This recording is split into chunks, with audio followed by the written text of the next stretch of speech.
আসসালামু আলাইকুম ভিউয়ার্স, কেমন আছেন সবাই? আশা করি সবাই ভালো আছেন। আজকে আপনাদের সামনে আরও একটি নতুন রেসিপি নিয়ে হাজির হয়েছি। ইউনিক একটা রেসিপি, কিন্তু খুব সহজেই তৈরি করা যায়। এটা হচ্ছে গরুর যে তিল্লি থাকে সেই তিল্লির ভর্তা। আশা করি রেসিপিটা আপনাদের ভালো লাগবে এবং সম্পূর্ণ ভিডিওতে আপনারা আমার সঙ্গে থাকবেন। তো চলুন শুরু করা যাক। প্রথমেই আমি তিল্লিটাকে যতটুকু সম্ভব ধুয়ে নিয়েছি, রক্ত ছাড়ানোর চেষ্টা করেছি। আমি আস্ত রেখেছি, পর্দা সহ রেখেছি, এবং পর্দাটা কেন আছে সেটা আপনাদেরকে আমি পরে টিপসটা জানিয়ে দেব। এবার আমি এই তিল্লিটাকে মাঝে মাঝে এরকম ছুরির সাহায্যে একটু ছিদ্র করে দেব। আমি 3 থেকে 4টা ছিদ্র করে দেব, যাতে করে ভেতরে থাকা রক্তগুলো আমি যখন এটা ফ্রাই প্যানে এটা সিদ্ধ হতে দেবো তখন যেন বের হয়ে যায়। যেহেতু আমি ভর্তা করব, এটাকে সফট থাকতে হবে, জুসি ভাবটা থাকতে হবে, সেই হিসেবে আমি এখানে 3 থেকে 4টা ছিদ্র করে দিয়েছি। শুধু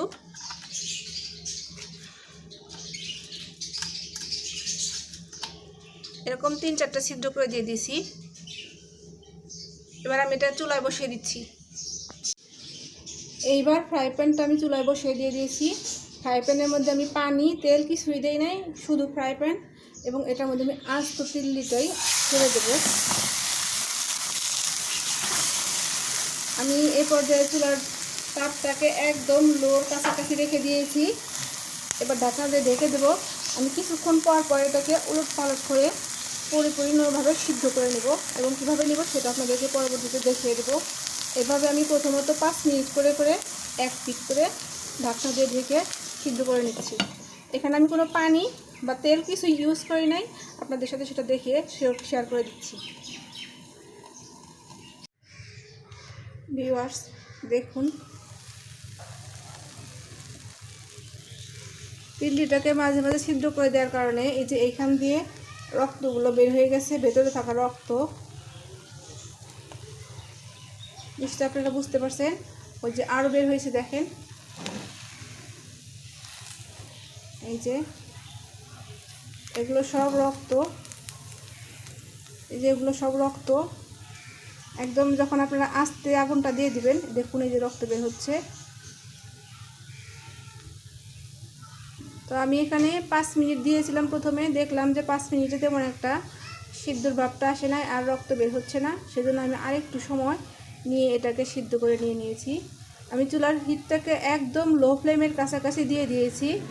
বেশি জোরে তাপ দিলে এটা শক্ত হয়ে যাবে আর ভর্তা খেতে ভালো লাগবে না। যেহেতু আমি ভর্তা করব সেহেতু আমি শুধু সিদ্ধ করার জন্য যতটুকু আগুন দিলে ধীরে ধীরে এটা সিদ্ধ হয়ে যাবে এবং ভেতরে সফটনেসটা থাকবে, সেইভাবে আমি সিদ্ধ করে নিয়েছি। এবার আমি এটাকে আরেক পিঠ উল্টো করে দিয়ে দিচ্ছি। উল্টে দেওয়ার পর দেখুন, দেখা যাচ্ছে যে এই অংশটা পুড়ে গেছে। অ্যাকচুয়ালি এটা পুড়ে নাই, এখানে হচ্ছে রক্তগুলো বের হয়ে সেগুলো পুড়ে গেছে। এবার আমি আপনাদের সাথে টিপসটা শেয়ার করি। সেই টিপসটা হচ্ছে, আমি যে পর্দাটা তুলে ফেলে দেই নাই, যখন আমার তিল্লি সম্পূর্ণভাবে সিদ্ধ হয়ে যাবে তখন আমি এটাকে ঠান্ডা হওয়ার পর হাতের সাহায্যে আস্তে আস্তে সম্পূর্ণ পর্দাটা তুলে নেব। এতে করে পর্দা তোলার কারণে তিল্লির যে পোড়া অংশটা বা রক্ত লাগা থাকা অংশটুকু সবটুকু চলে যাবে এবং এটা একদম ফ্রেশ বের হবে। এবার আমি আরেক পিঠটাও 10 মিনিট লো হিটে গরম করে সিদ্ধ করে নিচ্ছি এবং ঢাকনা দিয়ে ঢেকে দিচ্ছি যাতে করে এটার সফটনেসটা না চলে যায়।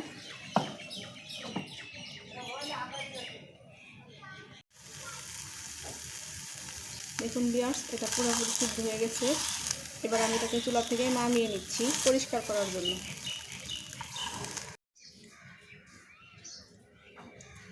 এবার তিল্লিটা ঠান্ডা হয়ে গেছে, আমি এখান থেকে চামড়াটা আস্তে আস্তে তুলে নিচ্ছি।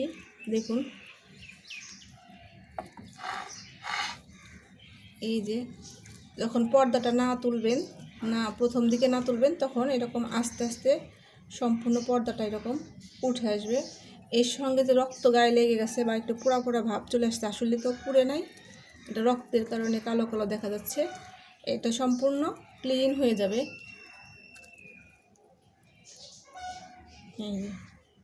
এরকম বড় বড় আকারে উঠে আসবে। আমি এইভাবে সম্পূর্ণ তিল্লিটা এই পিট করে পরিষ্কার করে নিচ্ছি।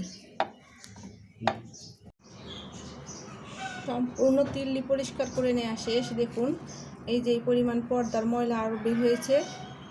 এবার আমি এটা থেকে একটু টিস্যু দিয়ে মুছে নিচ্ছি রক্তের অংশটা। এখানে কোনো পানি ছোঁয়া দেওয়া যাবে না। আমি প্রথমেই যে কিছুক্ষণ পানিতে ভিজিয়ে রেখে রক্ত ছাড়িয়ে ধুয়ে নিয়েছি ভালোভাবে, ওটাই শেষ, এবং ওটাই শুরু, ওটাই শেষ, ফাইনাল আর কি। এরপর আর আমি পানি দিয়ে ধুই নাই, এবং আর ধোয়া যাবে না, তাহলে এটা টেস্টটা সঠিক টেস্ট আসবে না।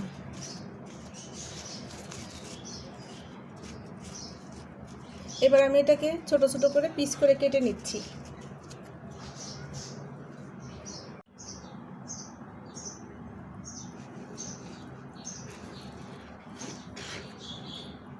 ছোট ছোট পিস করে কেটে নিতে হবে, তাহলে এটা যখন ভর্তার মতো মেখে নিব তখন সম্পূর্ণটার ভিতরে মশলাটা ভালোভাবে প্রবেশ করবে, খেতে ভালো লাগবে।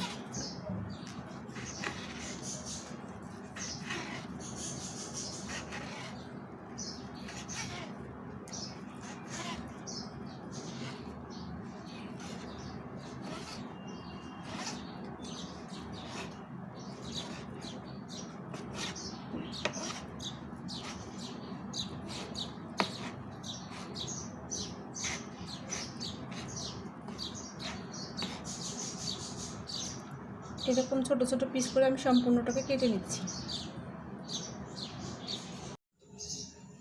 সবটুক কেটে নেওয়া শেষ। দেখুন এরকম চলে আসছে, ছোট ছোট পিস করেছে, সফট কীরকম একদম। এবার আমি পেঁয়াজ এবং কাঁচামরিচকে ভেজে নিচ্ছি।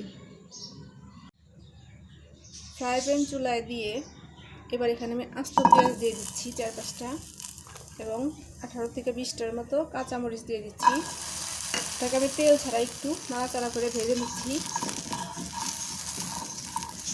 এই ভর্তাটা কাঁচা কাঁচা পেঁয়াজ দিয়ে করলে ভালো লাগে, কিন্তু পেঁয়াজটা এমন হবে যে দাঁতে কাঁচা কাঁচা অনুভূতি হবে, আসলে তো কাঁচা না। আমি এটাকে ভেজে নিচ্ছি।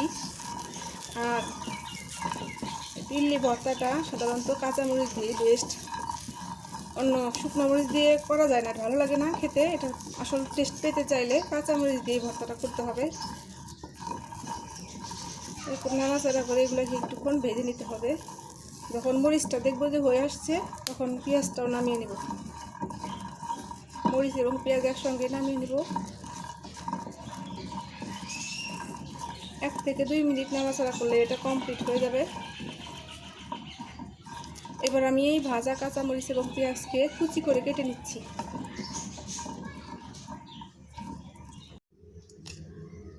পেঁয়াজ কাঁচামরিচ সব কেটে রেডি করে নিয়েছি। আপনারা চাইলে পেঁয়াজটা এরকম কুচি করে তারপরে একটু তেলে ভেজে নিতে পারেন। তো আমার কাছে যেভাবে ভালো লাগে আমি সেভাবে করে নিয়েছি। এবার আমি সম্পূর্ণ কাঁচামরিচ পেঁয়াজ একসঙ্গে দিয়ে এটাকে হাতের সাহায্যে মেখে নিচ্ছি। ঝালের পরিমাণ যে যে রুচিতে খান সেইভাবে দিয়ে দিবেন। এখানে যদি বেশি ঝাল খেতে চান, কাঁচামরিচের পরিমাণটা আর একটু বেশি দিয়ে দিবেন। এবার দিয়ে দিচ্ছি 1/2 চা চামচ লবণ। লবণটাও পরিমাণ মতো দিয়ে নেবেন।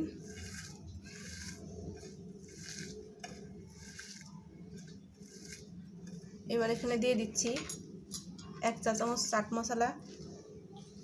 আপনারা যদি চাট মশলা না থাকে তাহলে একটু ধনিয়া, আস্ত ধনিয়া, একটু মৌরি আর একটু রাঁধুনি একসঙ্গে একত্রিত হালকা করে তেলে ভেজে পাউডার করে ওটাও মিশিয়ে নিতে পারেন, ওটাও ফ্লেভার ভালো আসে। তবে চাট মশলাটা দিলে ফ্লেভারটা বেশি ভালো আসে। এবার আমি এখানে দিয়ে দিচ্ছি ধনেপাতা কুচি। সব মশলা একত্রিত করে আমি খুব ভালো করে এটাকে মেখে নিচ্ছি।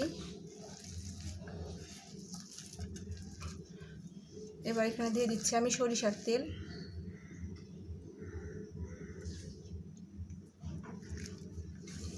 এবার সম্পূর্ণগুলোকে আমি মেখে নিচ্ছি। খুব ভালো করে নাড়াচাড়া করে মেখে নিতে হবে, যাতে করে সব মশলা একসঙ্গে ভর্তার সঙ্গে ভালোভাবে মিশে যায়।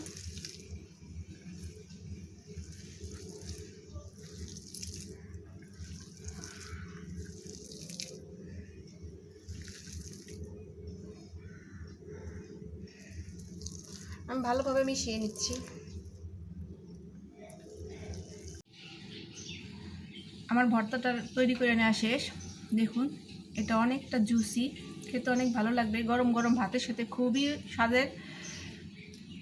আশা করি আপনাদেরও ভালো লাগবে। যদি ভালো লাগে তাহলে একটা লাইক দিবেন, বেশি থেকে বেশি কমেন্ট করবেন যে কী ধরনের ভিডিও পরবর্তীতে পেতে চান। বেশি থেকে বেশি ফ্রেন্ডস অ্যান্ড ফ্যামিলির সঙ্গে ভিডিওটা শেয়ার করবেন। আর এরকম নিত্য নতুন রান্নার ভিডিও পেতে চাইলে আমার চ্যানেলটিকে সাবস্ক্রাইব করে পাশে থাকবেন। অন নোটিফিকেশন অন করে বেল বাটন প্রেস করে রাখবেন, যাতে করে নতুন ভিডিও আসার সাথে সাথে সবার আগে আপনার কাছে পৌঁছে যায়। আজকের মতো বিদায় নিচ্ছি, দেখা হবে নতুন কোনো ভিডিও নিয়ে। সে পর্যন্ত সবাই ভালো থাকবেন। আল্লাহ হাফিজ।